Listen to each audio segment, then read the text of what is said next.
What is going on, everyone? Welcome to Movie Talks. We are back for our double-digit episode. So, if we were going Woo, to give you high fives, we'll give you a high 10 for the 10 episodes. woo. Hooray! Woo! Look at And us. Look at us. yep, we are joined obviously with myself and my co-host Lawson. Didn't it take me 10 episodes to You. finally get that right consistently? Hey, you're doing well, Yeah, man. You're professional now. yeah, we still can't get the Game of Thrones, get the House of Dragons names right, but Oh, yes. No, I need to get that list up. Good point. yeah. So I did see a very funny thing, and I was going to claim it for myself, but I can't. But you can't really spoil a show if you don't know the characters' names because you have no idea who's who. So you don't know what's Yeah, that's going on. fair. That's very fair. But we do have a very heavy themed episode for you Mm, tonight. We trigger warning. yeah, we're looking at The Luckiest Girl Alive, which was the Netflix original. Terrifier 2, which has been making headlines with people walking out of the cinema and also fainting due to Mm-hmm. its depiction of horror. And obviously House of the Dragons episode 10, which is actually surprisingly the lightest themed show on Yeah, tonight's list. fucking was. which is insane. Only But one person died in that show. oh, come on. What are you doing? You can't give shit away already. Don't give shit away. People are expecting spoilers. But also we are changing up the format. Obviously, now that House of Dragons is going to, well, has left us, we are Mm-hmm. going to do a we're going to watch 3 episodes of a TV show of whatever it is and sort of give you a recommendation based off those 3 episodes because we run off the rule of we'll give a show 3 episodes and if it's no good, Mm-hmm. we'll move on. Mm-hmm. So I like the It baseball works. analogy. Yep, 3 strikes and you're out and Yep. you move on from there. Because by episode 3, you should be answering questions and asking new ones. I think that's a really good point. If I'm not doing those two things, then I'm not going to watch anymore. So, good test of pacing. Good one. It'd always be my rule. Works.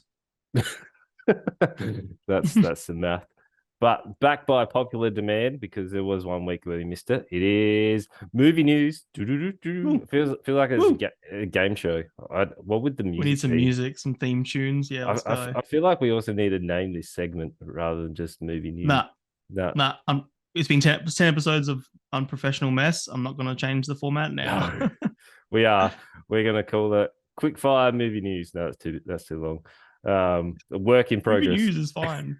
It's not. Is Lawson interested? But here we Yeah, go. Do I'm you sure remember? that'll Yeah, everyone go remember on, that. please. Do you remember the phrases that you need to Yes, I say? remember this time. All Mm-hmm. right, good. From now on, you can assume I do because I think I've got it. All right, My end till I get yeah. it wrong. All right, cool. So there is a new Magic Mike movie coming called The Last Dance. I don't care. Not interested. But the man can dance. Yeah, I Yep, mean, is it still Channing Tatum? yep, still chatting. He's. Okay. I don't think Yeah, they sure. wouldn't at this point in time they wouldn't be able to drop him from that franchise. I don't reckon. Like I he, mean, Legally Blonde dropped Reese Witherspoon. yeah, Easy but that's been a significant amount of time for them to be able to drop like with the spoon. with a spoon Yeah, well, that's a and joke. without a Like, spoon. yeah, yeah, Yeah, yeah, exactly. whatever. But like Magic Mike No, I don't care. isn't that old in terms of like he'd still have the role. Yeah, I get it. Yeah, No, don't care. yeah. Don't care. Uh, the Conjuring is getting a fourth movie in that franchise. Oh shit, I didn't realize there was three already. Yeah, I've there seen is. one. There's a trilogy. Now there's Okay, a sure. Not quad interested. a quadrilogy. What is it? Don't That's not care. a word, Not is it? interested. Both. No. What Either. do you mean? I haven't seen the first or the two and three. So I mean, whatever. All right. I didn't love the first one. All right. I guess it didn't conjure for you. Stop trying. No, I would It's never. better when you naturally shit. No, you miss every shot you don't take, my friend. Sure. But yeah, the new Silent Hill movie has a returning Mm. director, Christopher Gans, on the way. So, Yep. yep. Are you excited? Yeah. I think because that was they did that what would they call it? They called it, I think it was literally called Silent Hill 3D, the 3D one, and that was an absolute mess. Um, I like the first Silent Hill movie, Really? so I thought it was yeah. I mean, terrible. oh really? Oh, I didn't Yeah. mind it. Yeah. You got fanboyed. Yeah, probably a little bit. Yeah, I mean, massively. 2006, it was like peak Silent Hill for me. That like higher of high school. I loved it. I was so into it. No, I thought it was good. Whoa, I thought for what I whoa. wanted it to be, it was What? decent. No, it wasn't. It was a pretty poor Okay. adaptation.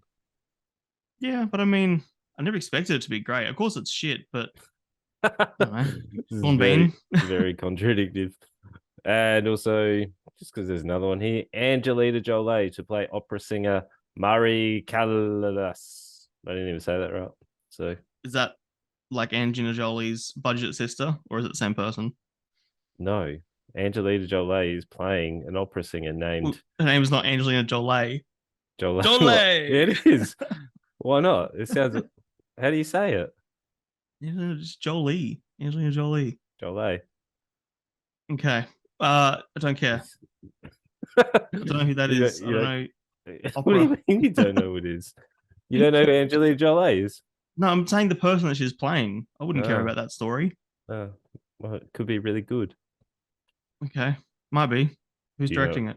Do you know it? I don't know. If your director Pablo Larens, who's No made idea. two non-traditional, I'm not clicking the article, so that's all you're getting. No idea. Yeah, I'm gonna whatever. go Angelina Jolie's. I'm gonna go have a look at Angelina Jolie's page. Let's And see who it is. That's what's it just called? what The thing you're talking about. Every note played. Is that it? I don't know. I didn't actually get the movie title. It just says Oh, she's playing an opera singer, so it could be. piano virtuoso is diagnosed with ALS. I'm guessing that's the one. That's one. Directed by Bjorn Runge. Oh, maybe it's not the one. I don't know. Bjorn sounds like No a idea. Viking. Oh, Christoph Waltz is in it. Okay, now I'm more interested. Okay. He's in Django. He's like the German doctor bounty hunter Ah, guy, oh yeah, cool. and Inglorious Bastards. I'm not sure he. He's amazing. Yeah, but will he be able to carry an opera Yeah, it's gonna be hard movie? to give me a story about opera that I'm gonna care about, but not interested currently. But Uh, Christoph Waltz is a beautiful man, and I will watch most things that he is in. do you know if we review that, I feel like we need to dress up as the two old Muppets and get like a stage in front of us, and then we can just heckle it. Right, Yeah, yeah, cosplay episode. that'd be a really good costume duo. I'm down for that.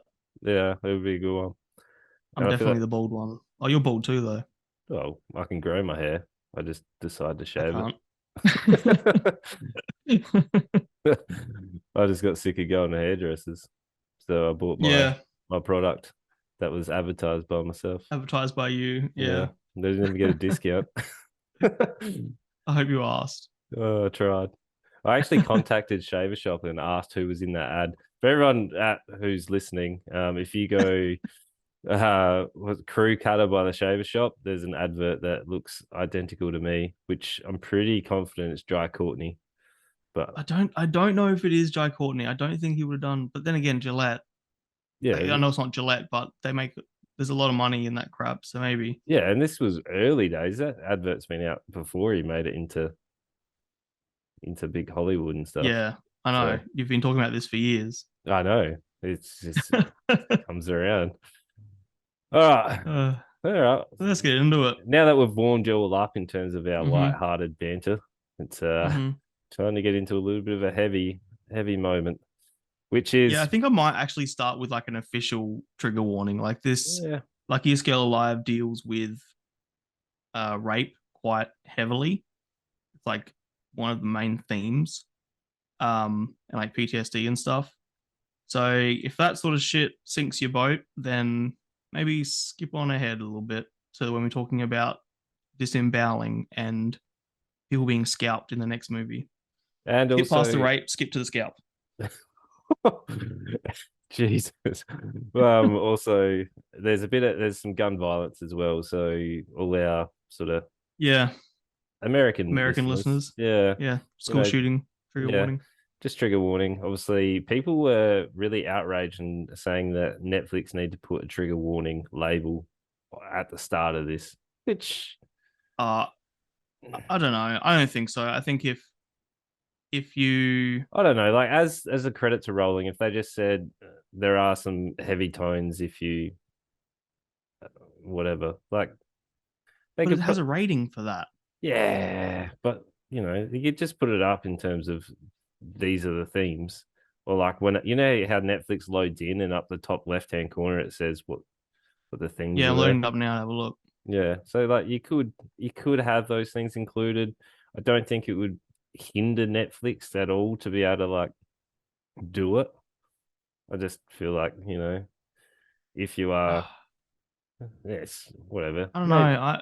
Maybe a I little. just think if it says MA15, um, if you click on it, strong violence, sexual violence, like if you start introducing trigger warnings at the start of movies, when do you stop?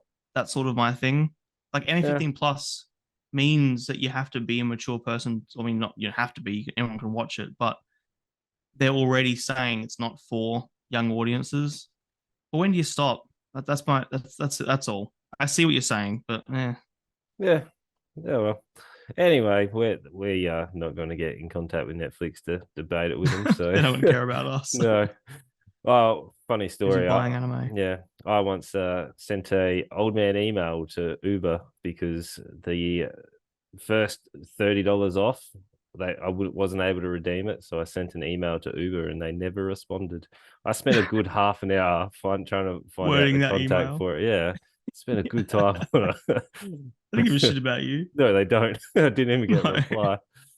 But anyway, here We is digress. yep. Here's the tagline for Mhm. Luckiest Get Alive. A woman in New York who seems to have things under control is faced with a trauma that makes her life unravel. So Mhm. our lead is Mila Kunis. Did I say Mila that right? Kunis. Mila Kunis. I'm borderline in love with her. All right. So I'll put that out there really Yep. early. Well, I'll go unbiased, and she did a really good job as as the lead. Like I thought she played the main sort of high profile boss Yep. kind of lady really well. Yep. Obviously she has played that role before in Friends with Benefits. She plays a similar kind of role. Yeah. She Like does that well. She is, even when she was Jackie in that 70s show, she was quite a presence on screen. She's always sort of commanded scenes quite well. yeah, like Give it to her. even forgetting Sarah Marshall, she was really good in that. Yep. Yeah. Fantastic. Um, Love that movie. so our lead, she is obviously a high profile. She's working for some, what was it, as an advertising company It was or called an article company, like a yeah, magazine. it was a women's magazine, more or less. Yeah, and she was kind of like, I guess, the right hand woman of the head honcho in terms of she was like the go to person in terms of Yeah, she wasn't in any position of power, but she she was kind of under the had wing. had a lot of say in a lot of things. Yeah, because she was good at her job, more or Yeah. less. But she was the writer for like the sexual column, talking about like how to please men, how to give good blowjobs, blah blah blah. Like that was her. Her job was more or less like main girl in Sex in the City. That was kind of she was writing the sex column. I haven't seen Sex and the Um, City. oh, okay, fair enough. Well, I have, Yeah. and that's similar. Trust me. Okay. Okay. Yeah. Yeah. So she's pretty much next in line for a big promotion, and Mm-hmm. they don't even like beat around the bush with that. They literally have that conversation of she's going to go to, was it Times, New The York New York Times? Times. Yeah, Yeah. that's what she was striving Yeah. for. Mm-hmm. Yeah. I struggle with the names of companies because I don't care Yeah, that listen. much. Yeah. Well, I just didn't care. Like in terms of those companies, I don't read them. But Fair. but Well, anyway, New York Times is like one of the biggest publishing sort of groups on the planet. So yeah, hey, it's pretty high profile. the only magazines I've ever bought have been like bodybuilding ones. I was gonna say like Hyper and Yeah. Nintendo Power and stuff. Yeah. Yeah. So gaming magazines for me. New York Times and like all those ones never really came into my realm. But yeah, I mean, I understand. yeah, but anyway, we're digressing again Mhm. because she's set up. She has a really high profile, like well off fiance. Like, did they Mhm. allude to what his job was? I can't remember what it was in Uh, terms of yeah, like. I didn't pick that up either. I thought at one point something to do with law, but I'm also not confident on that. But yeah, something where he even says at one point, I've never judged you or never thought lower of you or whatever because I earn more money than you. And we know she's earning pretty good money in her high profile job. So he's like another step up. Yeah, so Um, he's balling, and he's yeah, and as the story continues, he picks up a job in London, and there's a bit of conflict in the relationship because she wants to stay in New York and work for the Times, where he wants to pick up and leave to London, follow his dream career and whatever. yeah, like he was reasonably supportive throughout pretty much majority of the film until obviously a number of things start to I'll talk about his unravel. ending. There was a fucking weird moment with him at the end, but I'll get to that later. Yeah, so because I've watched two things back to back, I'm trying to recall exactly the moment where this sort of all unraveled in terms of. Yeah, yeah, sure. So I mean, I remember pretty well. I watched it yesterday. We as we see more and more of the story, there's all these little like hints or almost flashbacks where Mila Kunis is holding a knife at one point. She has a flashback to killing, or she has a sort of intrusive thought of killing a husband or a fiance. Um, we also see her later have another little moment where she remembers something from school. So as the story continues, she also meets a documentary filmmaker who's asking her to like come do some talk or come be interviewed. And we're sort of starting to piece together something happened at a high school.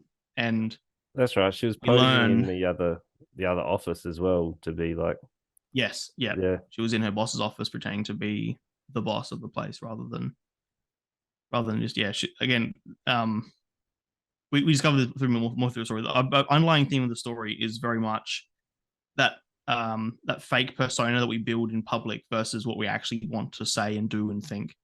So we constantly throughout the whole film we're hearing narration from Mila Kunis, and it's not her fault, but because of Family Guy and her voicing Meg, as soon as I hear her voice without seeing her talk, I can't help not hear Meg. I can't help hear Meg. Sorry, straight away, and because the first scene I think was from memory was it was voiceover. narration over. Yep.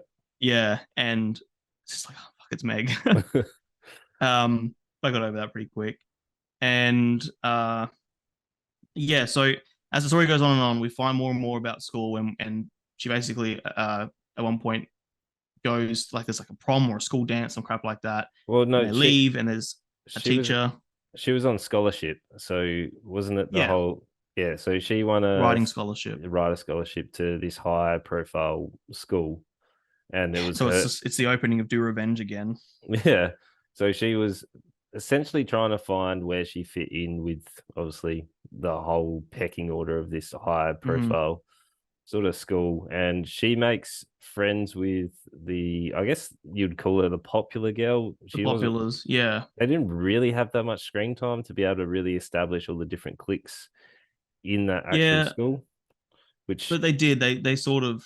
they did, but you still didn't really spend much time on each of the individual characters. Mm-hmm. Like you've got the what would you call him? The friend that she sort of hangs around with mostly, the guy with the moppy hair. Like he was the Liam, I think his name was yeah. So he was like memory. the I guess the outcast, the outspoken sort of Oh, Arthur, the guy who plot twist spoiler, the guy one of the shooters at the end. You mean? yeah yeah Yeah, Arthur. He was yeah. the friend who because yeah, she either she could choose between going with the cool kids or choose between sticking because she's there on a scholarship. She's a smart kid. She hung out mainly with the smart outcasts. She kind of switched and changed depending on Mm, well, each scene kind of had a different her hanging out with different people. yeah, Where I do both.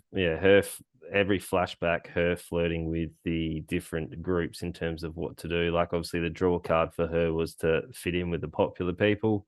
Yeah. 'Cause I guess that would be really exciting for, I guess, Yeah. a teenager Sure. coming in. Like you want to fit in with the popular kids, but Especially um, when her mum was so emotionally abusive yeah, and treated her like shit. She was, she very much had that sort of Marilyn Monroe persona where she wanted to fit in. She wanted to be liked. She wanted to be cared about. She didn't get that at home. yeah. I actually, just before we go further in it, I struggled with I guess, the younger choice in Yeah, terms of the casting. Like so did I. it didn't seem to fit the choice. Like Yeah, I was confused why they went that way. Like I think she did a really good job. she did, but But yeah, I agree. I didn't, at no point did it actually feel like young Mila Kunis. And maybe because I watched so much young Mila Kunis. She was like 15 when 14 or something when she was first on 70s show.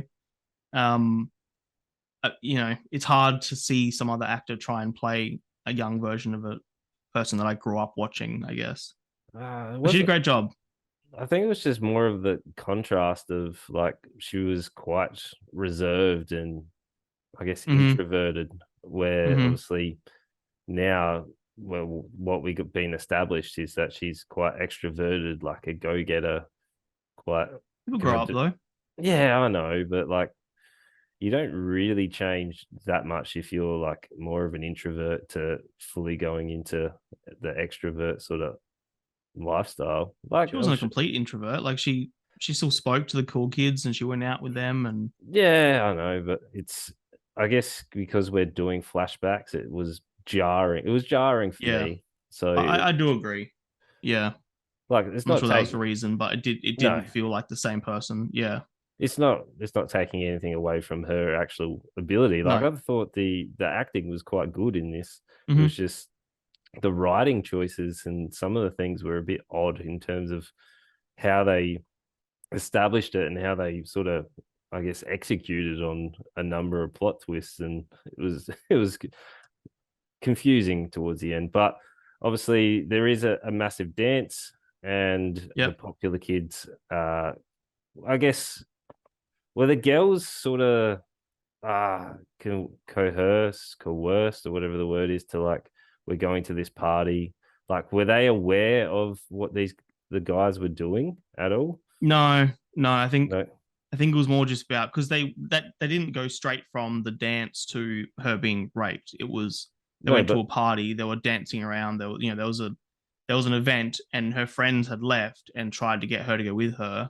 Um, but Annie, Arnie, Arnie, um, yeah, Mila Kunis' character decided to stay, and she was like, "No, I'm fine here. I'm fine here." So, um, and then we see, and I struggled so much with knowing which teenage boy was which. They all looked like the same copy paste, cute, weird little Tom Holland boy.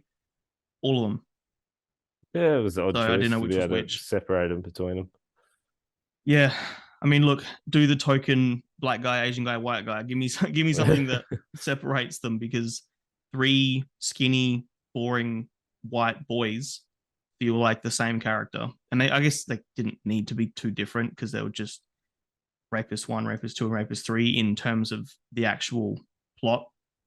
Um, but when she was had her arm around Liam and stuff after, and was trying to tell her that she was raped, I couldn't figure out who she was talking to. I guess. Yeah, Yeah.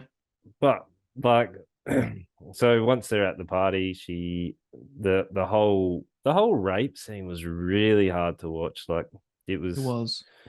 the Have you watched 13 Reasons Why? yeah, yep, If that's that and a lot of this movie felt like a more adult version of 13 Reasons Why. I'd forgot about Um, that show. yeah, I mean it had like a rape scene, it had a school shooting, it had the non cool kid trying to hang out with the cool kids. It had so many tropes that I'll hit on this more in a second, but I feel like when you're approaching something with so much weight, like rape and PTSD and school shootings, doesn't have much weight on us, but big weight in American audiences. Um, I think tropes are a dangerous thing because it takes away a lot of the, I don't know, the rigidity. It's not really the right word, but it takes away from the strength of the moment if the rest of it just feels like every other story. Yes. Um, but yeah, so they're at this dance, the rape scene happens. They do well with it, I think. They often say that in moments like that, the person disassociates and just sort of switches off, and you see that, which makes it even harder. The fact that it was so realistic, and I think it's important they handle it with such realism. But it does make it very hard to watch, even as a man who hasn't had to experience any of that crap. It's tough. But then we see the character try and talk to her mum. Or she avoids mum altogether, but then when her mum, I'm missing heaps. Sorry, I'm missing a whole chunk. We see this teacher, and when they're at the dance, there's a teacher who tries to keep him there, and they're like, "Nah, bye," and he lets them go more or less. And then she sees him later that night after she had been abused and whatever. Yeah, she runs, doesn't she? Like, there's a scene where she's like left her shoes. She runs into the convenience store, and he's in there. And he helps her out, and he's like, "Look, I could be in a lot of trouble helping you," which I get. I mean, as a teacher, if I saw a student out like that, I would do everything within my power to help them. But it's also like, I can't have a student in my house on my own. That's asking for danger. But what else do you do? So yeah, he helped her, and then he told like the dean or the principal or whatever, that she had like a mediation with the principal and this teacher and Arnie, and the principal straight up calls the parent, which is just ridiculous, but also kind of his job. And then the teacher gets fired, and we see him in the future. They go out to dinner. They, being Arnie and her fiance, go out to dinner, and to meet someone. And the someone is dating this teacher, and I actually really like that reintegration because it didn't feel creepy. It didn't feel weird. It didn't feel like he was wearing a lot of guilt. I really like the interaction between Arnie and the teacher as grown-ups. Yeah, that was good. They always had that sort of back and forth, even as a like student teacher kind of thing. Yeah, like she was mutual respect. Yeah, more mature than probably what her age was when she was, I guess, at the school. So, but ultimately, the whole story leads up to the twist, which isn't really a twist because it's predictable. From at the 1 hour and 3 minute mark, I wrote, the weird kid is going to go on revenge and shoot the school up. And then he did. And I didn't need 2 hours for that to be the payoff. But yeah, we see the weird kid he gets all upset and, why letting these guys get away with it because she's too scared to come forward, which is a very real reaction to being raped.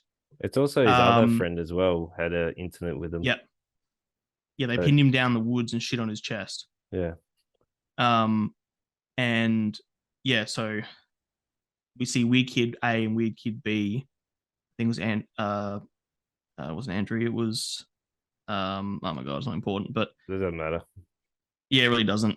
Weird Kid A and Weird Kid B, Arthur and Ben, and they shoot the school up, and they mainly do it to get revenge on the cool kids and stuff. And I think that scene, I don't know, there was no fear. No, it started with that massive explosion, and then there was no, like, everyone just kind of hid. I was expecting a bit more like chaos, people being a bit more frantic, doing, like running, but everyone seemed really, I guess, kind of calm, which was weird contrast in terms of what's actually happening on screen. And then you've got the twist where one of the three lookalike popular kids does get he does survive, but he ends up being in a wheelchair. Yeah, and there's that big rumor that's obviously floating around that Arnie was part of the shooting. So that's kind that of she sort of worked with them. Yeah, because he walked in He hands her a and he gun at goes, one point, doesn't he? yeah. At one point, he says, "Hey, Arnie," like heaps nonchalant, and then the other guy, Arthur, after he's shot Dean, and Dean's I think got one shot in him. He hands the gun to Arnie and is like, "Shoot him, go on, you want to." And her initial thought was, "I mean, I did." Um, yeah. Look, that whole end scene, the fact that was the payoff after we'd been building and they had because the whole story was like the intrigue and the mystery about what happened to this girl, what happened at the school, because people keep mentioning it and apologizing, whatever. And the payoff was predictable. Um, I didn't expect it to be both of them. I thought it was just going to be Arthur doing it to exact revenge for both his friends. But it didn't have the payoff that I wanted it to. And then we got the moment where Arnie is The just being interviewed. She agrees to the interview, and in comes Dean, and she sort of runs out. And then later on in the film, she confronts Dean at like a book reading, and she's like, "You raped me," and he's like, "Yeah, but I'll drop. Um, I'll tell everyone that you had nothing to do with it because he's credible. If you don't tell anybody that I raped you, more or less." And at this point, she's a strong and changed person, and she's like, "No, fuck you. I'm just gonna tell the world what happened anyway." Um, and then she writes an opinion piece, she calls it, but it's she writes sort of like a tell-all, gives it to the New York Times. They decide to publish it. And then her fiance Luke is getting up her, which is I wrote my notes. Uh, Hold on, where are we? Why is he mad? He told her to write about it. At one point, he's saying to her, "Don't get this job at New York Times. Tell your story your way. Be honest about it. You can publish." And then she puts it to the New York Times, and he gets all shitty about airing the dirty laundry and like how you can't write this about us and blah blah blah. But he fucking told her to write. Yeah, I think they skipped over it because obviously they tried to show her getting like progressively, I guess, not, I don't know what the right word is, but like obviously she's having more episodes, she's dealing Mm-hmm. and having to confront it all. And we do get Mm-hmm. those little snippets of her like struggling to deal with all the, I Yep. guess, all the memories and stuff. But we never, PTSD. Yeah. they don't actually show that much reaction from him. Like you see him being really kind of supportive and stuff. But Sort then of. Yeah. yeah, well, for the majority of the But yeah. film, Yeah. they show him as being supportive. Then they have that blue in the cab, and then there's the family interaction where she can't really stand the family, says something out loud which she thought Yeah. was in her head. Which was cut well. I like Yeah, that cut where she's speaking internal and then it cuts away and cuts back and she's speaking external. That was yeah, cool. and obviously you can see he's a bit like taken back. He's a bit Mm-hmm. confused, a bit overwhelmed with what's going on, and I think it just got to the point where he was a bit overwhelmed of everything that was going on. Like I don't think he actually ever knew to the extent of what she actually went through, because Mm. like I don't think she Yeah, she ever, does say that she keeps her secrets. yeah, I don't think she ever told him or has told anyone about it. But they never actually showed his reaction or him like responding to what was actually happening. So I think that was the downfall of seeing his decision at the end, because you're kind of like, well, why are you doing this? It Yeah, wasn't until it after. felt like a different character with different motivations. He Yeah, just totally flipped. yeah, And that's annoying because I really like that actor, Finn Whitrock. He is very talented, that's just a cool and I name. feel like his writing was kind of shitty. I Finn mean, Whitrock, yeah, yeah, I mean, good name, right? if you got that name, you're gonna be talented. Just that's Finn And Whitrock. actually, one of my favorite portrayals because I fucking hated her was the mum, Connie Britton from American Horror Story. Actually, I, he's in American Horror Story as well. I think you meant to hate the mum though. Like she was Exactly. That's like, that's why she was so good. yeah, Just fucking one bitch like that die oh, that scene at the in the car once she picks her up from school and she's like, that was insane. I felt after she finds out that she's been sleeping with all the boys and everyone yeah, just after the funeral. Yeah, like pretty much what was it like accuses her daughter yeah. of It's doing like it. of being a slut and of like there's a lot of I mean it's intentional that there's not actually slut shaming happening, but there's a lot of that slut shaming happening so they could draw awareness to it. And I think that's probably the my biggest sort of I'm happy with this movie is they draw attention to a lot of things that I think need to be talked about. Um, Obviously, rape being the biggest one, and a lot of victims are too afraid to speak up and are too afraid to say what they need to say and to be honest about it because there's a lot of guilt there. Um, and to be victim blamed, like we see in this story, is actually more common than not. So I think it raises a lot of good points and it has there's a lot of good discussions that come of it. But I think the latter half is kind of silly. They think they're smarter than they are. The payoff was really unexciting. I did like all the end bits where we saw her sort of rise to power and become her own person. That's what I wanted in the story. I wanted her to, win and succeed. I really like the ending where she tells the lady where to go. Yeah, Yeah, that was cool. I really liked it. You'll always be the person that I told to go fuck herself or whatever. Like, yeah. Like really good. Like I enjoyed the final confrontation, how she recorded the audio, and like she just was taking her power back. So I thought the first half of the film was quite good. Like it was quite engaging. It lost its way probably at I guess you could call it start of Act 3 until after like the shooting scene. Yeah, the whole middle of Act 2 into Act 3. Yeah, you're right. And then at the end, the ending sort of saved it for me. So it's like this could have been really bad towards the end. But it could have been 20 minutes shorter and been better. Yeah. Just looking through my notes. Everything was handheld, like shaky cam. It's fucking weird. I mean, I know they're trying to make us feel like we're there or whatever, but I didn't like that. They went wild with reflections. There were so many shots where they thought they were being. This movie the whole way through thought it was way clever than it was. Even at the end, where it's like, "Oh, she recorded the conversation." Like, of course she fucking recorded the conversation. That's not a twist anymore. We come to expect that. I cannot stand in any movie ever when they say the title of the movie. At one point, she said, "Yep, that's me, luckiest girl alive," and it always makes me cringe. I fucking hate it. So, movie talks. Yeah, what about it? No, I just wanted to say the title. No, I get it. Yeah, you didn't even cringe. I was waiting for it. Yeah, look, all in all, good messages. I like the themes. It could have been shorter, would have been better. Mila Kunis is amazing. But it's messy in places. The structuring was annoying as hell. The plot payoff wasn't worth it. It's like a 3. Yeah. That's very fair. I'm pretty much in the same ballpark. I enjoyed the start. I thought they did really well with the first heavy tone for the first heavy issue, and then unfortunately it didn't deal with the shooting that well. Like the scene was it was odd, but it did sort of delve into taking the power back, and like it was a reasonable wrap up, but like it's only a 3. I can't really give it any more. Like, would I recommend it to someone? Yes, that's what the 3 rating is for me.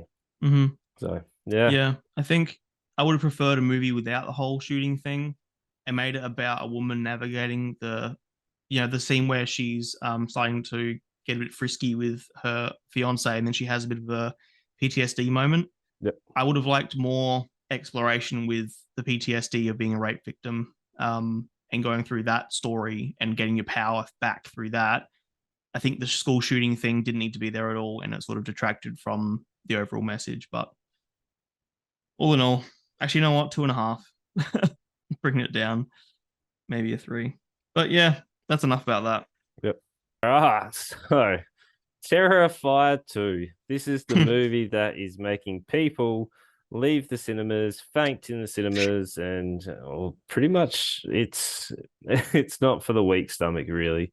So definitely within the first few minutes, 4 minutes in, I said to Eb, "I'm glad you're not watching this with me. There's no way she'd be able to stomach it." So this is a splatter film in terms of if you're looking at the different horror sort of subgenres. This is in that splatter film. So this is a whole different ball game for horror. So if you're like a fan of Evil Dead, so like early Sam Raimi, like that over the top gore. I think Peter Jackson did Bad Taste as well, like that had the over Yeah, the top gore. But this trumps them by quite I think quite so. quite a mile. But I this, can safely say I've never seen something at this scale yeah, of blood, gore, and effects and stuff ever. I yeah, think. it was insane. But I'll give you the blurb. So it's our Hmm. new killer who's called Art the Clown. And after being resurrected by a sinister entity, Art the Clown returns to the timid town of Miles Country, where he targets a teenage girl and her younger brother on Halloween night. So you don't, the good thing is you don't need to see the first film to be able to see this. Obviously, we got onto this Yeah. film because of the headline and people like we wanted to see what it was all Uh-huh. about. So we haven't seen the first film, but they do make reference to the first film a number of times Hmm. during this where they do enough that you don't actually need to be able to see I guess the first Yeah. film to follow Yeah. this A couple times I franchise. was like, oh, that must be from the first film, and that's all I needed to know. Yeah, I'm glad Mm. they don't pull anything in this, but like the first opening scene where they're Hmm. introducing I guess Art the Clown Oh yeah. and the murder scene right at the start, it does not hold your hand in terms of like building suspense. It's in there, it's in your face. Hmm. There's things exploding, and we're actually getting introduced to a new villain, which wasn't in the first film, which is the little girl clown. Oh, the girl. Yeah, Yeah. yeah. So I did some Was reading. she? I don't know if she's meant to be a dead version of a character who died in the first movie. Yeah, I did some reading. So there's part where they show you a newspaper, I guess, clipping Hmm. Yes, I remember. of the massacre, Hmm. and it's the same character that was murdered is the girl. So it's Okay, so she's meant to be yeah, one of the characters that died in the first yeah. movie. All right. It, Yeah, it, I picked it that up. So that's it's enough. That's all I needed to know. it's never really explained in terms of how he came back, but the There's a lot of things unexplained in this movie. I actually quite enjoyed the intro. So the Yep. first kill scene, I enjoyed it. If you going into this thinking you're going to get suspenseful horror, this is not the Mm-mm. film for you. If Nope. you're in here to enjoy the over the top gore in terms of you like horror and you also like a bit of that, I guess, horror comedy.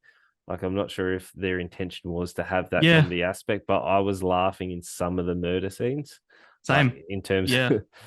I wrote and 4 minutes in. I've already laughed, and I'm already liking the practical effects. yeah. So like Hmm. I know when they switch bodies, like obviously when the first character dies, they switch the body and they have the obviously it's a dummy in terms of Mm. getting like head chopped off and getting Yeah. Yeah. scalped and all of that. And the blood isn't that dark red blood. It's bit the Yeah. It's lighter. slasher film. It's slasher film blood. Yeah, It's yeah, very vibrant, very red. yeah, so it's not you're not here for realism. It has that real sort of late 80s, early 90s horror sort of feel to it. Very. Yeah. Like I wrote Stranger Things has influenced everything. mm, It I had an 80s vibe the whole way.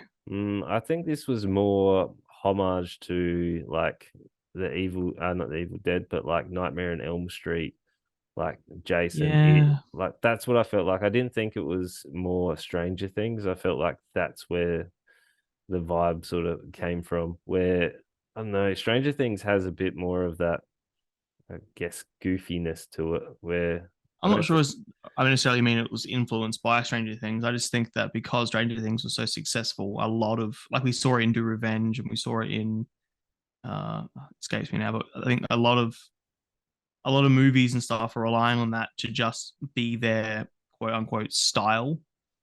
yeah, But this was weird because it was very like you said, it was a lot of nods to the classic stuff. Then it was set in 2016. I think if you're gonna go down that road, might as well go hard and make it set in the 80s. yeah. Didn't So matter. So the first scene after his first kill, I had laughed a lot when he Yeah, was at the laundromat. So like yeah, yeah. it's weird seeing a killer have to do like mundane tasks in terms of he's just killed this person and he's just covered in blood and he's at a laundromat where this he's having a sleep and he's just, putting his clothes into the washing machine. And then we're introduced to the girl that we were talking about earlier, which is a figment of his imagination and our two family members' imagination as well. Yeah, which I'll get to. Yeah. So her introduction, before I go into this, but Art the Clown is really cool in terms of his design. So it's obviously inspired by it. So obviously it has like that vibrant color kind of thing going on, where he talks as well, where Art is really dark and he's more just of a mime. Yeah, he's got the white and black, and he also doesn't speak, which is really cool. I like that aspect where or laugh. Yeah. Like I like that mime aspect to him. I think they're also calling him Art the Clown. I think they should just call him a mime because that's everything about him was a mime. Yeah, but I feel like clowns are scarier than mimes. Yeah, but clowns are also overdone. Why not? Like, I think mime is a little bit fresher at least. Well, they call him Art Mime the Mime. The Mime. Mime the Mime. Just Mr. Mime. Make it a Pokemon spin-off horror where Mr. Mime is just murdering everyone. That'd be sick. The aspect of him doing Monday task and then the introduction of the girl just sitting there, and she's exactly the same sort of design, kind of spooky looking, but she gets introduced to. I didn't understand where they cut to, and there was just the blood squirting out. Like, why? I didn't get the reference. So when she's blood coming out of her like dress. I think it's just gore for the sake of gore, because that was a bit weird. Like, I didn't get that part. Was that like signaling her being born or something? I wasn't sure like how in depth they were going into this. Yeah, but I don't know. I honestly think that was just because gross is scary.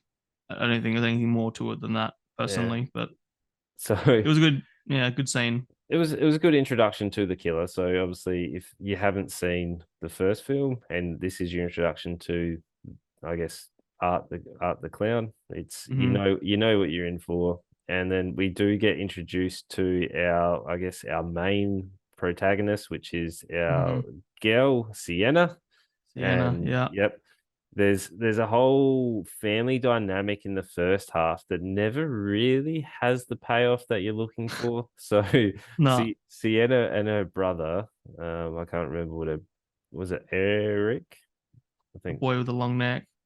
Eric, yeah. So their dad passed away due to a tumor, or I think later on it's revealed that the tumor caused him to kill himself. Yeah, he became abusive, and then he ended up committing suicide. Went crazy. Yeah. So he has a number of drawings which come into play slightly later on. But Sienna, our main girl, she reminded me of the main kind of girl from Nightmare on Elm Street, just due to the dream sequence and her being the one that can stop, I guess, Art. Yeah. So she's designing. It was a little bit too much on the nose. She getting ready for the Halloween, I guess. Yeah. Halloween, and she's creating the angel wings and doing all of that. Like, she's pretty talented in terms of her creations and whatnot.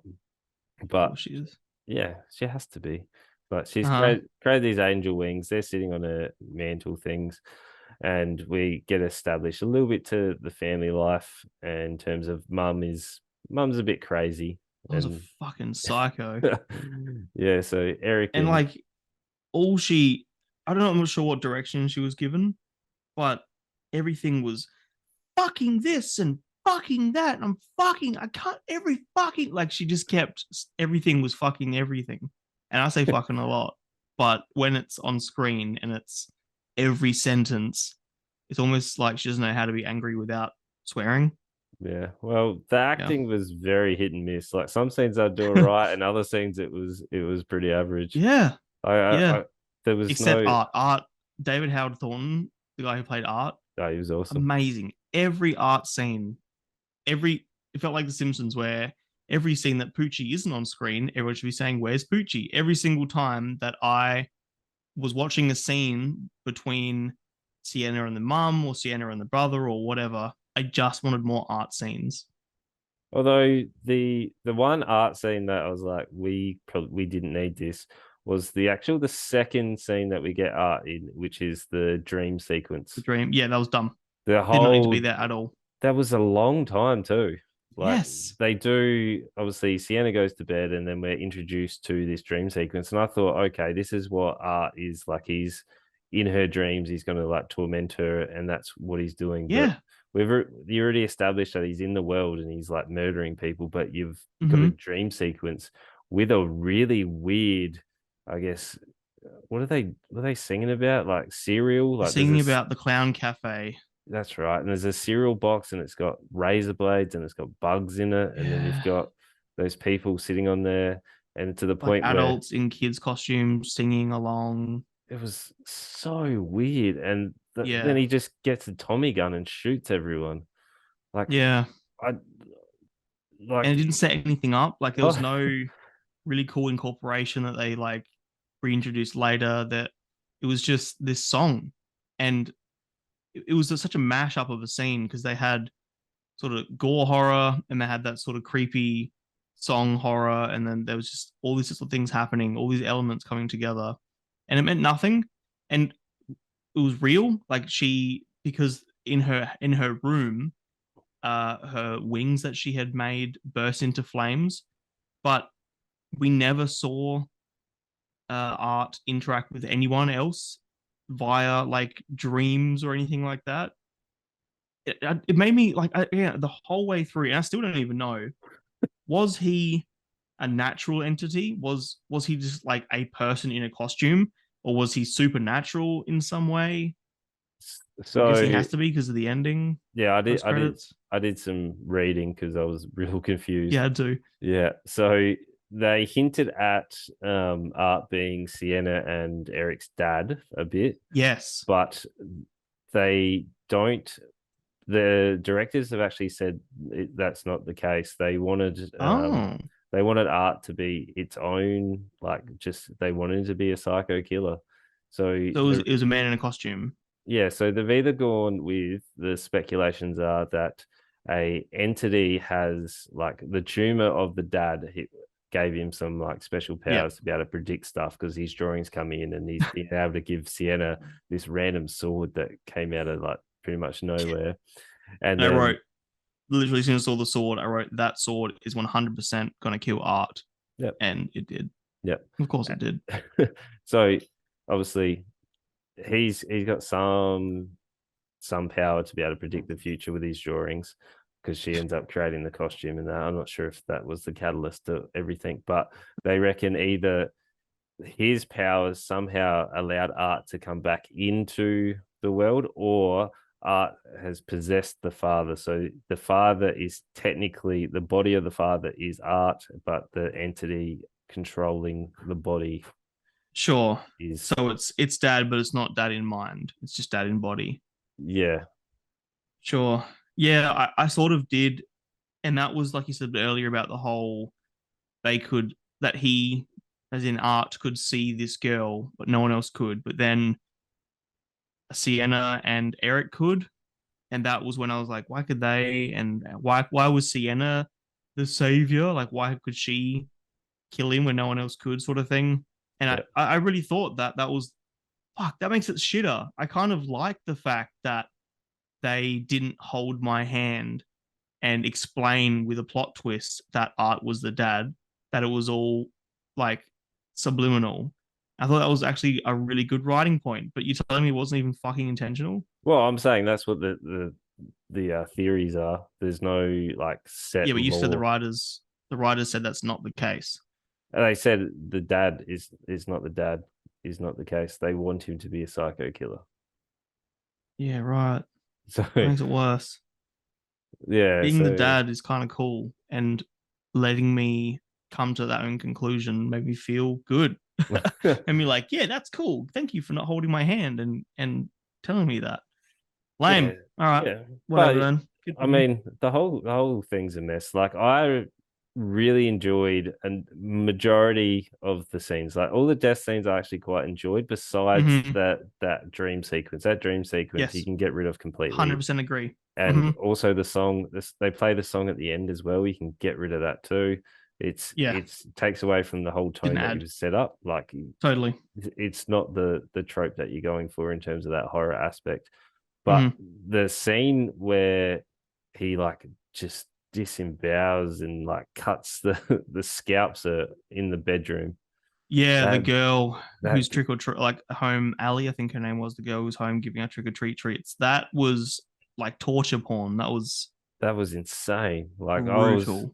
I was expecting each sort of death scene to escalate, but Hmm. this one was insane in terms of To it the was point where by he had cut down the side of her face, trigger warning, with a scalpel, grabs a pair of scissors to cut across her forehead and scalps her, then like snaps her arm in half, does all the other bits and pieces, stabs her in the back a few times. And all of these characters, by the way, they would be dead instantly. So many characters survive ridiculous shit just so that it's like, oh my god, they're still alive. That's scary. But anyway, this is not about realism. Uh, no, and but so, but every and character he that pours. oh yeah, we're still on this one. Yeah, right. Because Yep. this is the ridiculous one. He pours salt on her and like rubs it in. And what was the liquid? I can't remember Uh, what the liquid was. Vinegar or something. I forget. But he like just literally pours salt into the wound, and he just kept going and kept going and kept going. And the mother finds her, and she's like, "Mom, help me!" Properly But scary. That was the yeah, scene that got me. but then he like didn't he create the head into like the trick or treat bowl? Yeah, It was like giving it, and there was still like dripping blood, and he was handing yeah. out lollies Everyone to. thinks it's fake because it's Halloween. Yeah, Mm, it's that's I pretty like that. scary. But like Yeah, that was every cool. character that died, like they would never really had much screen time, so I never cared about No, these characters. no, of course not. It was like this little bit of family dynamic. Here's a murder scene, family dynamic. Here's a murder Yeah, scene. Like yeah, it literally ran that pattern the entire way the through. whole way through. Which And it was, and I always say this about nearly every movie, but it was fucking too long. It could have been an hour shorter. An hour 20 is about perfect for this sort of movie. oh no, 80 to 90 minutes. 2 hours and 18 minutes is a long time for this. It I was kept looking at it nearly two and a going, half hours. this needs to end. Yeah. Take So out like every family scene and just have art scene after art scene after art scene. A little bit of Sienna at home with her mum. I didn't need all the interactions between Sienna's mum and Sienna's brother, and how he was like, being framed more or less by art. All that didn't matter. yeah, you could have got rid of Eric. Like Eric never really played much of No. a part. Like there was that whole road kill, sort of like the raccoon or whatever it was, Oh yeah, like that never really being at played in. school. It was literally just to have art sort of like Hmm. interact and Yeah, sort of start that psychological sort of thriller, but you didn't didn't need need to it. happen. Like No. obviously Sienna is your main focus. Like Hmm. probably could have, if you removed the playground scene or the dream sequence, The maybe end, Act maybe Three, the whole end scene when they where were they again?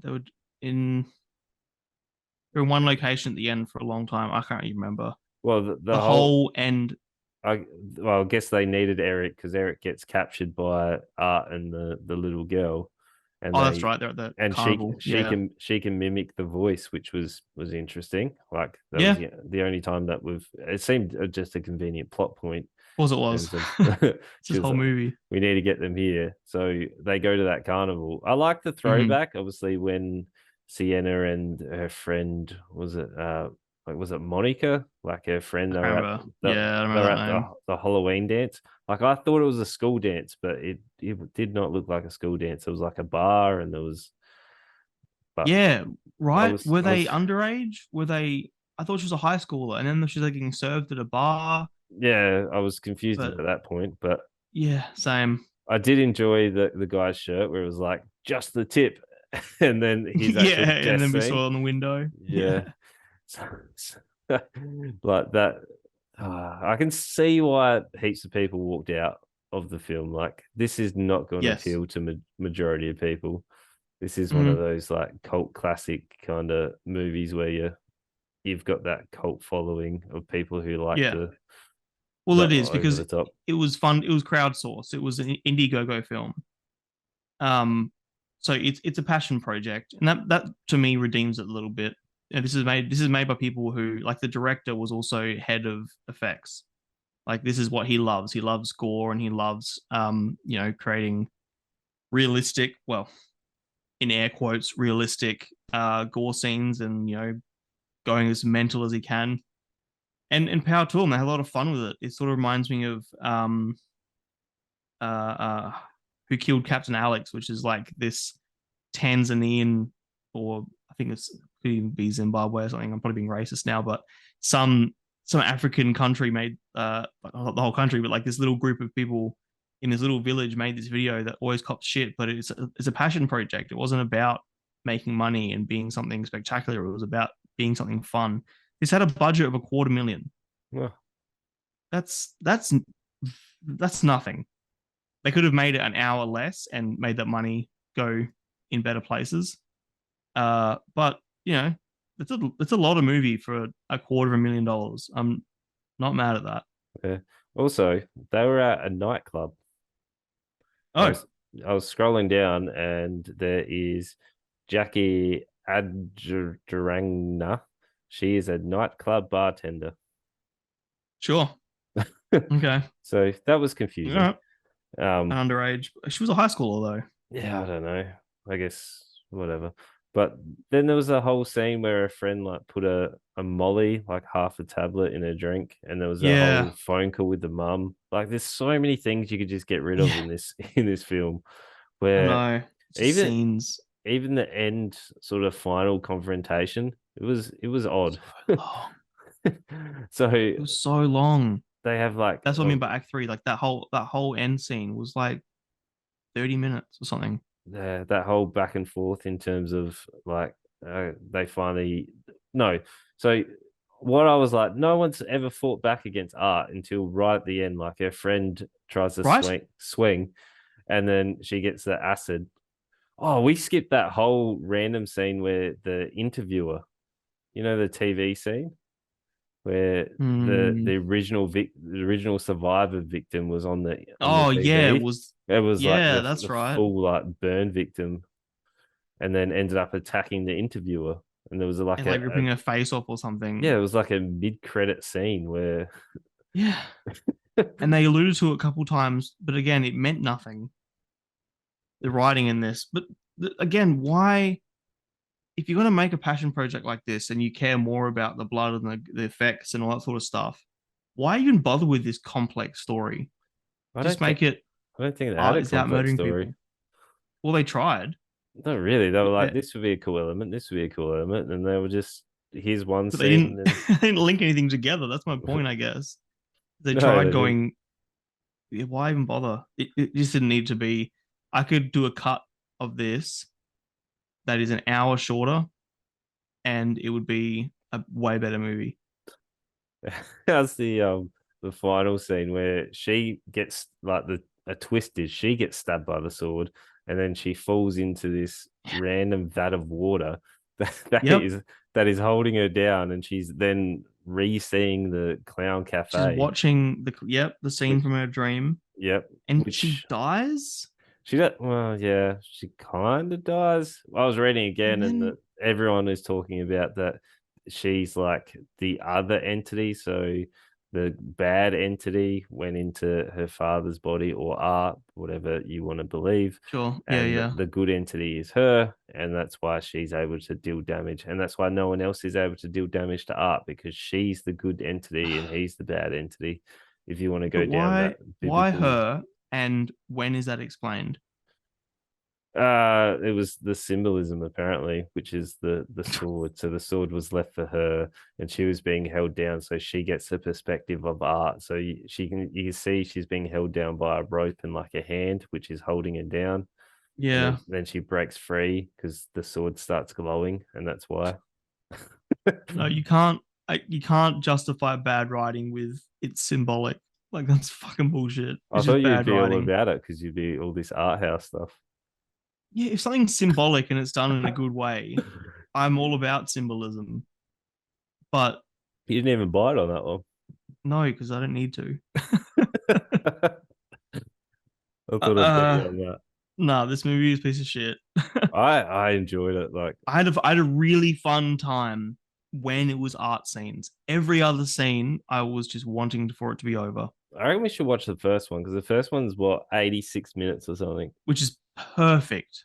Yeah, where this one goes for ages. Yeah, It's a I might. very very I'm long down to time. watch the first one because if this is just an hour shorter, it'd be a way better movie. And if the first one's an hour shorter, then I'm way more keen. It's Yeah, that easy. they are getting a third one too. So there's Yeah, fair. yeah, I I'm sure think it'll that be they've got a really good character in terms of as mhm, long as that guy plays it, like definitely he's creepy. genuinely hilarious. He's Some scenes were really fucking funny. yeah, he was creepy. What else has Hmm he done? He's done. Not a Uh, lot from I don't know. no, he was an orderly in Gotham. Okay, so he was an extra. Nightwing S was that escalation? He was the Joker. I don't even know what that is. I know what the Joker is, but I Okay, don't know. yeah, he can look a bit like a Joker. Yeah, that's fair. Yeah, I feel like he would actually do quite a Just reasonable reading through job. my notes, I wrote at one point, I can't believe there's 50 minutes left. Yeah, um, and I wrote, Jesus Christ, they just keep adding more. And my last note was, what the fuck is happening with this sword? Is it fucking magic? Because that yeah. whole end scene, Where it starts glowing and she comes out. yeah. And then she comes back to life. She comes out of this vat of water, which felt like a fucking magic trick. It reminded me of I the guess it could do sand like anything. recovery tanks, in Dragon Ball Z Okay, yeah, when they yeah, get injured and they're in the tanks. yeah. That's what it reminded me of. So now, like when Sands get injured, they get stronger, and because her name starts with an S, she's The end of the Saiyan, yeah. Sayana. That's Um, that's as much sense as I could get from it. Also, he had the world's strongest garbage bags. He's walking around with a garbage bag full of tools and sharp objects and whatever. And he opens it up and you see all this enormous pile of really heavy stuff. He just flings it over his shoulder. And this bag is impenetrable. I'm very impressed. I want to buy one of those bags. He double wrapped. That's why. He double wrap. there's What else I wrote? there's Oh my god, the fucking lighting! Every single scene was lit the same way. They had that two tone. It was either orange and blue or pink and blue. The entire film was harsh two tone lighting. There was some really harsh gross shadows in scenes that I know it's cheap, but it's also incompetent in There a was lot of also that ways. weird getting ready scene, which was not needed. Like you Getting got ready scene? yeah, like when before the Halloween party, you've got like Oh, when she was like gearing up. yeah, it was like is Yeah, she gearing up for battle? What is happening here? yeah, and that was like her costume was so on the nose. She felt like a fucking Valkyrie. She felt And she felt like Wonder Woman, really. yeah, yeah. Um, Interesting. and why do they kept they kept saying daddy, daddy's book and daddy's writing and daddy's that. They kept referring to him as daddy and not art. Well, I guess art, but their actual dad. And every time I heard daddy, it felt weird. It's just a strange teenagers wouldn't call their dead dad daddy. I don't know. I guess I don't Yeah, know. I don't have a dead dad. I'm I not a don't, teenager. no, it was odd. But what would you give this shambles of a thing? Uh, some of the scenes are really cool, and I had a lot of fun. I just wish it wasn't so goddamn long, and I wish the writing was just a bit simpler. Did I like it more? I liked it more than the other movie, and that was a 2.5. This is a 3, Yeah, just because it's so cheap and it's a passion project. I'm excusing a lot of the terribleness yeah. along.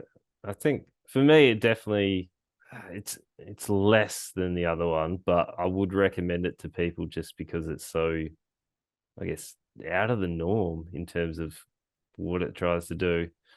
But like, What it'll would you be, rewatch first I wouldn't really rewatch anything ever? ever. But realistically, it's a two. Like Mm-hmm. it's a two, but Mm-hmm.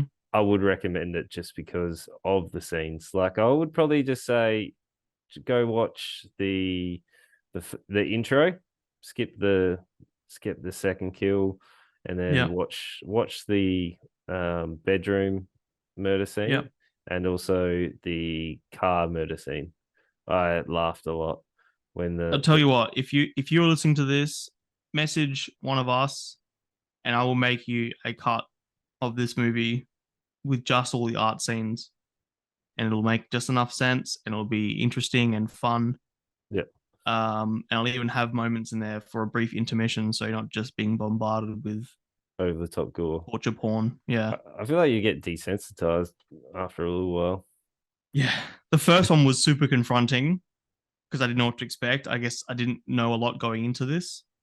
But then after that, I was like, wow, just every scene that happened with art, those gore scenes, I was really entertained because I wanted to see how far they'd push it, and I was also impressed by practical effects. They looked good. Yeah, yeah, it was Trying to good. figure out how they were doing some of it. So yeah, Yeah.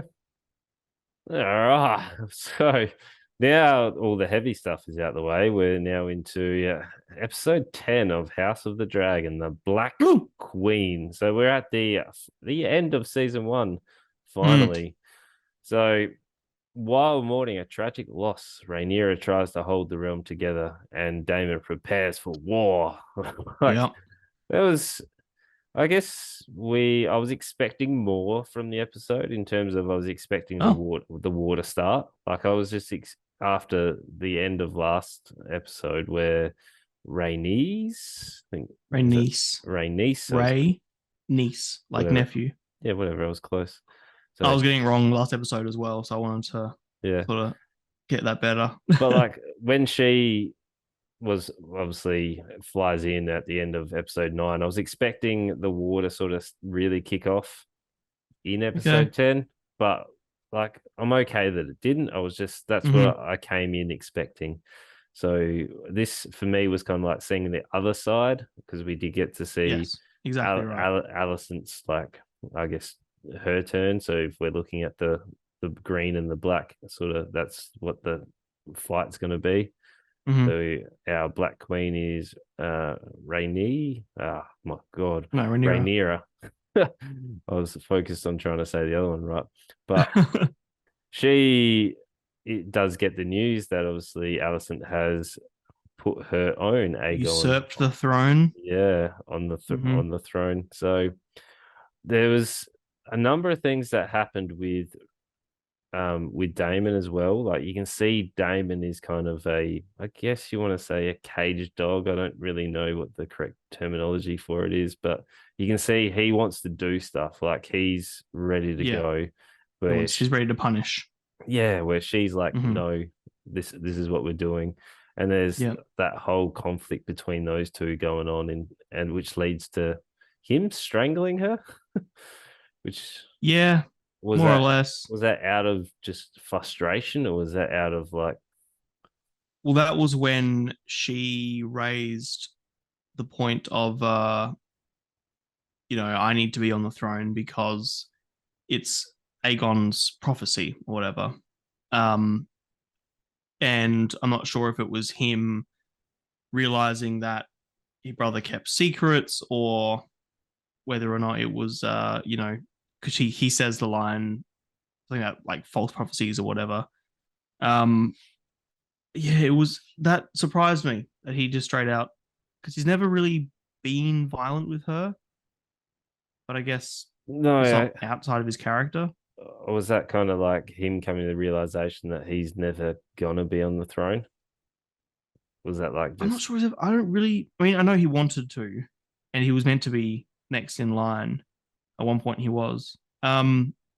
But I don't know. I don't think he is really holding on to that personally anymore. I Yeah. think it's more he he's very fuck, I don't know what the word is, but he cares about like justice. People deserve what's coming to them, sort of thing. And he sort of sees himself as the enactor of that justice, but he's being held back. Um, Yeah. yeah, Also, with Rhaenys coming in, like her line does kind of explain her choice of like not yeah, ending the people. I didn't like it, like in terms of like, didn't it's mind it. okay. It's okay. Like I've accepted that's the reason why she did it, but it's kind of like you could have killed 10 people, but now you're going to start a war and kill thousands of Yes, people. It's yes, just especially because she almost seemed like she wasn't an advocate for war, but she was the one who convinced Corlys more or less to still support if there is a war to support it and to provide the Valarian armies and stuff. So yeah. yeah, you're not wrong. Oh But no. I get it. Like it's not her war to start. I get that. Yeah, which is fine. Like it makes sense, but I just kind of feel like if your loyalty is to like the Targaryens and all that, like family and stuff, like wouldn't you then deal with what is in front of you in terms of prove your Yes, loyalty? But whatever. and like you said, it would have just solved the problem straight away. But Yeah, but then we wouldn't have plot. what's coming. Yeah, But exactly. yeah, so once the news is there, I really liked Damon having that sort of. I'm going to show you. What was it? I can't remember which strong boy he was talking to, or which of the sons was that? It wasn't When have you skipped Jace. ahead to the end? No, I'm talking about when Damon's like, I'll teach you what loyalty is, where he gets the guys to like swear new Oh, loyalties. right. Yeah, yeah, yeah. Yeah, Yeah, where that he was was with that Jace. Jace? Yeah. Yeah, Mhm. where he's like, I will show you what true loyalty is, and he's at that scene where he's standing there looking all cool. Mhm. And he's like, well, you either swear a new oath or you die, and his dragon just crawls over the top. Very cool Yeah. scene. Yeah, very. Really liked it.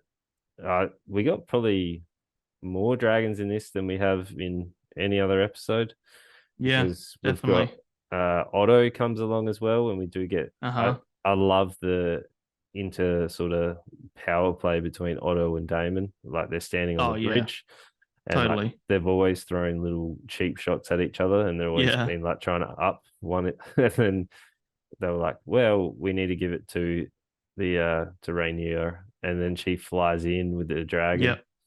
Yep. Flies behind Otto as well and walks like that power play of walking through Thanks. them, Yeah, making them part. Like that was really cool. yeah, And mirroring the moment where she did the same with when she was confronting Damon, yeah. flew in on It's the dragon. Yeah. yeah. I was like, oh, not the bridge again.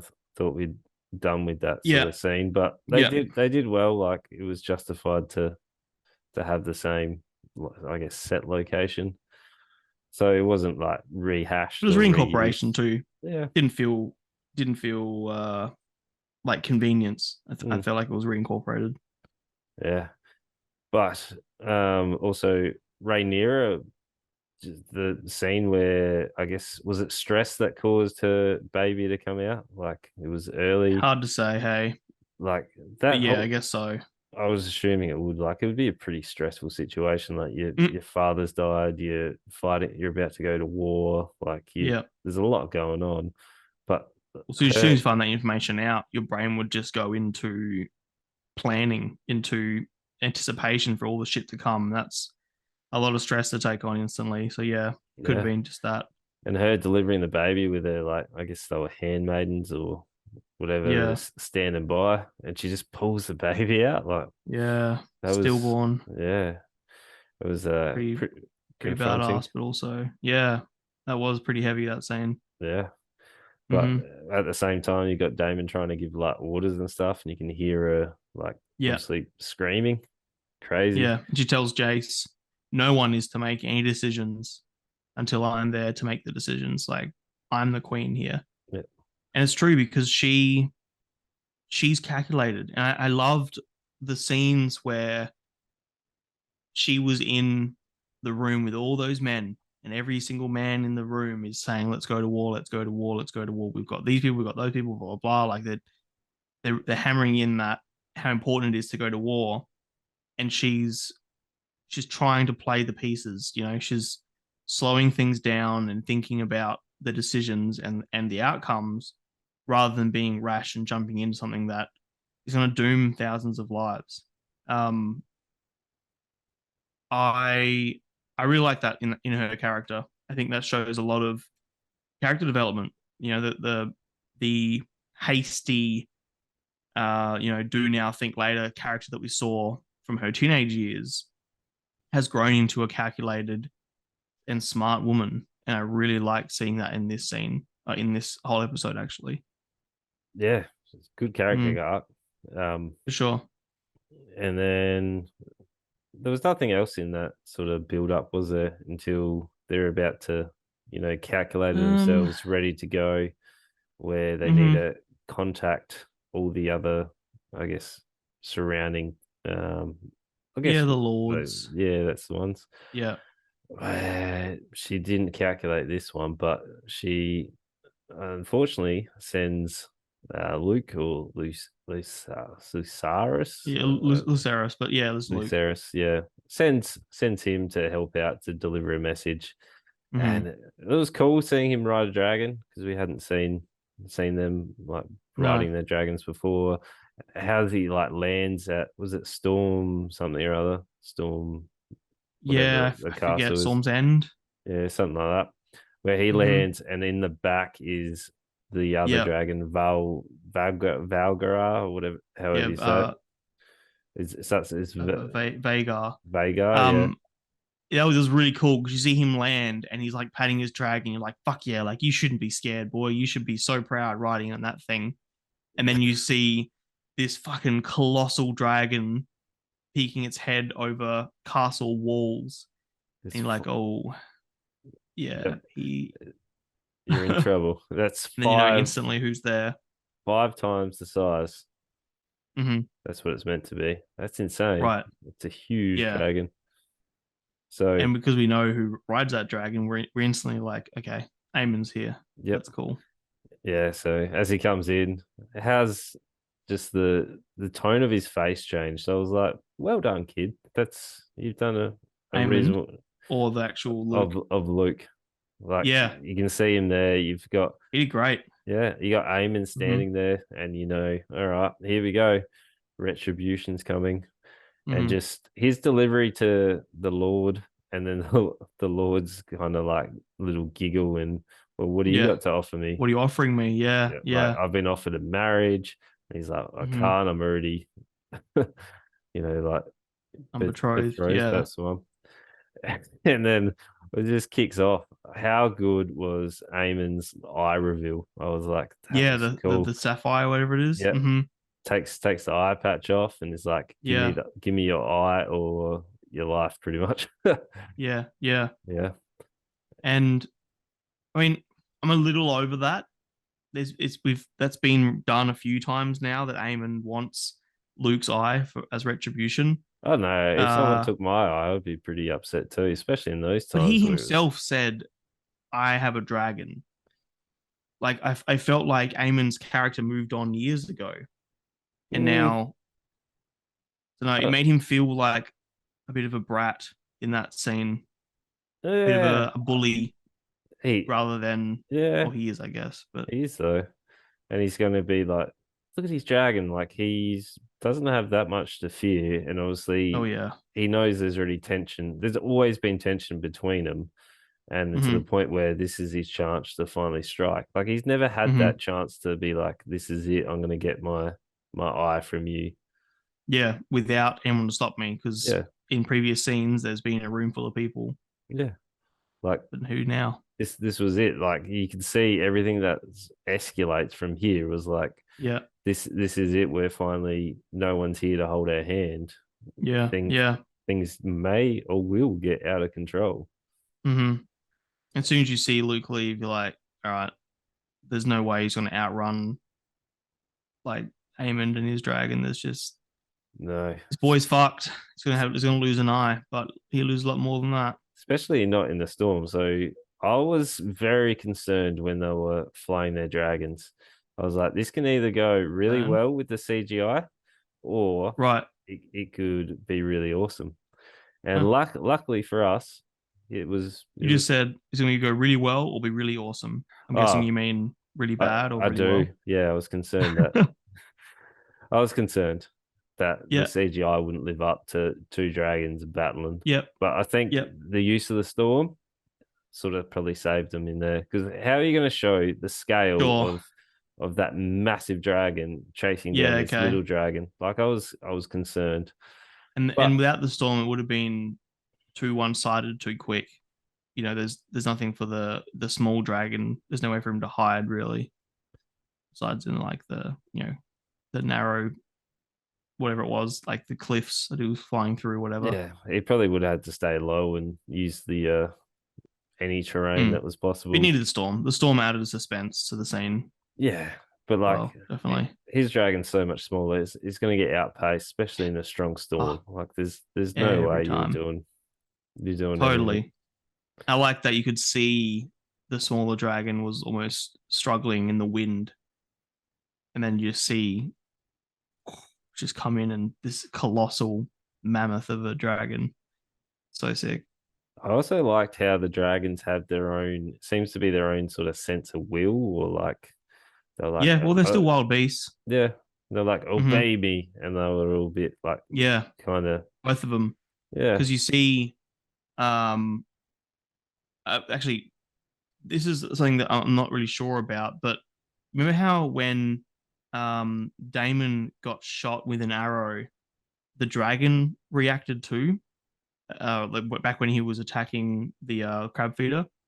Um, so I'm under the impression, and what I've been sort of hearing online is there's some sort of emotional connection between dragon and rider, which to me means that the dragon that Luke was on was feeling his fear, and you put an animal in a corner, it's gonna want to get out, it's gonna want to do what it can. So that's when um Cyrax, I forget the name of Luke's dragon, but when he flies in and blows that fire at Aemon's dragon, that's not intentional. Like, that's the dragon being backed into a corner, being scared and having to try and lash out. And then instantly Aemon's like, no, obey me, obey me, obey me. And you're like, oh, fuck. That like snap in the sky was so satisfying and scary. and the bits and pieces just falling, Yeah. with the Like look a back. butterfly's wings just getting torn to shreds and thrown to the ground. Yeah. I liked Eamon's face was like, ooh, what have I done? Yeah. Like, Yeah. I don't think he was intending it to go that far. No, But he never wanted to kill him. Never wanted to kill him because Aemond is smart and tactical enough to know his death is going to start a war, and that's exactly what's happened. yeah, how I really enjoyed the ending of this episode in terms of how they ended it. So Rhaenyra gets the information, and it's just like that turn and fade to black, which is cool. Her face, there's so much told in that face, that grief, but that anger and vengeance in just a look. Really good. Yeah, very good. I'm excited for season 2. I've heard it's most likely 2024. Yeah. Which, I mean, I hope they take their time with it. I don't want them to rush it. Like I'd rather wait over a year and get something really good. Yeah, you're not wrong. Like even with Game of Thrones, we were happy to wait, and that took its time. Yeah. Like, but there's so much. Like I've heard people talk about. I've heard rumor of them doing another story after they do a whole Dance of Dragons, which, according to George R. Martin, they need at least 4 seasons of 10 episodes to fully do the Dance of the Dragons. But I've also heard rumors that they're going to do a series about Aegon the Conqueror and go back even further in time with the Targaryen family line. I would actually really like a show about like set in this world, but just about some Joe Blogg's family living in butt fuck nowhere and sort of how all this shit going down is affecting them and watching them, their fathers go to war and maybe not an entire season, but even just some little spin-off stuff, like even just one shots or even like an anthology series where every episode we're seeing another little story in the world, like in Westeros somewhere. I just think there's so much lore that they've built and they're only exploring sort of the hierarchy of this world. There's so much more. Yeah, I wouldn't mind the Night King being a bit more explained, and the little gremlin wood elf thingos, and the 3-eye raven, and like all of that was never really Yeah, like all how they all came to be, and there's a lot that was never explained in in Game of Thrones. I watched this whole video on YouTube once talking about like all the plot setups that they had that they just totally ignored at the end, and there was so much. I'm not sure. Was So it rushed towards the end, or was it they just? I don't know. I still don't 100% know where it all went wrong. Well, because It Old Mate was still such a hasn't finished the letdown. last book, so like I don't think he No, ever but will.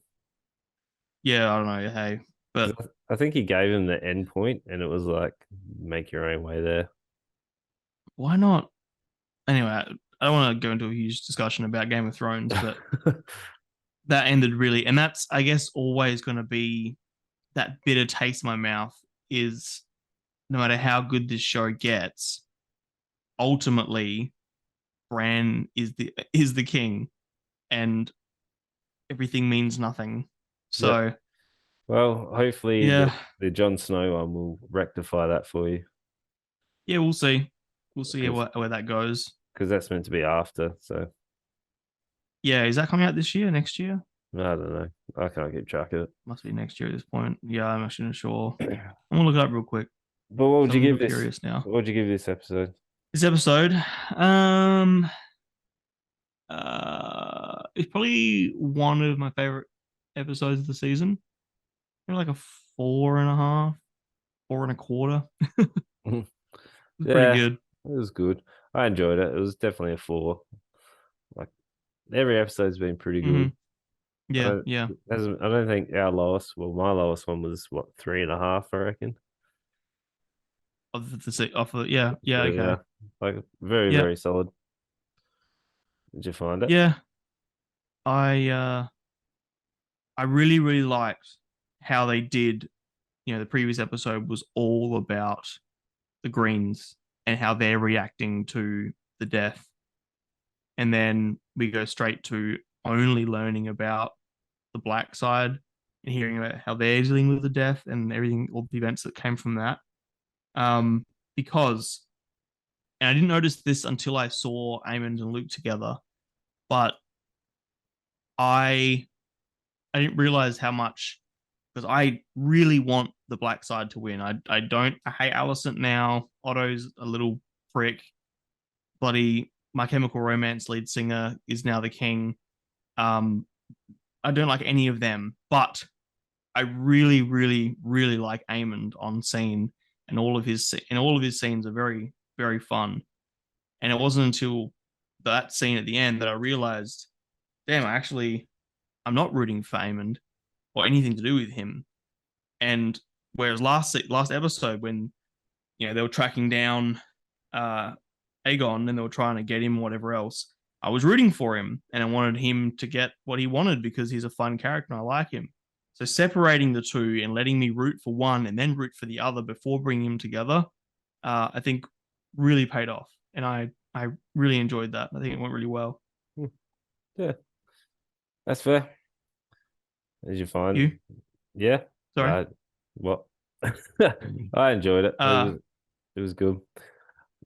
I was Sorry, I just found until HBO greenlights spin-off, there's no reason to think we'll get it in 2023 or even early 2024. So it might be 2024, like mid the Game of Thrones show. Sorry, the Jon Snow show. okay. Supposedly, when was this written though? Who September knows? 11th. It was officially announced, but Yeah, I don't know right. if, I'll look more into it. yeah, Anyway, doesn't matter. But we got the new yeah. format coming next week. So unfortunately, no more House of Dragons for you guys. But Mhm. we have picked a stellar lineup and we'll see what the new format is like. So, what we have for you guys next week is Slayers, which sounds it's going to be an absolute interesting ride. Doesn't look good. Yeah. It's Doesn't even essentially, look so bad. It's good either. It just look bad. I But don't we'll know. see. I feel like it will. Chainsaw Man, which is a new anime out. The manga is out. Is quite popular as well. So Hmm. that's a man who makes a pact with a demon, and he can manifest or turn into a chainsaw man. There's a chainsaw coming out of his head in the scenes in the couple bits I've seen. So Yeah, and I'm his excited hands. for that. Yep. And We're gonna watch the then first 3 episodes of that and then give our opinion on whether or not we should bother watching it. yep.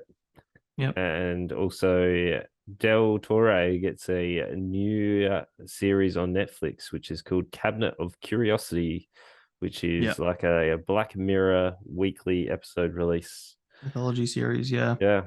So Yeah, Guillermo del Toro, I'm really excited for the practical effects in this.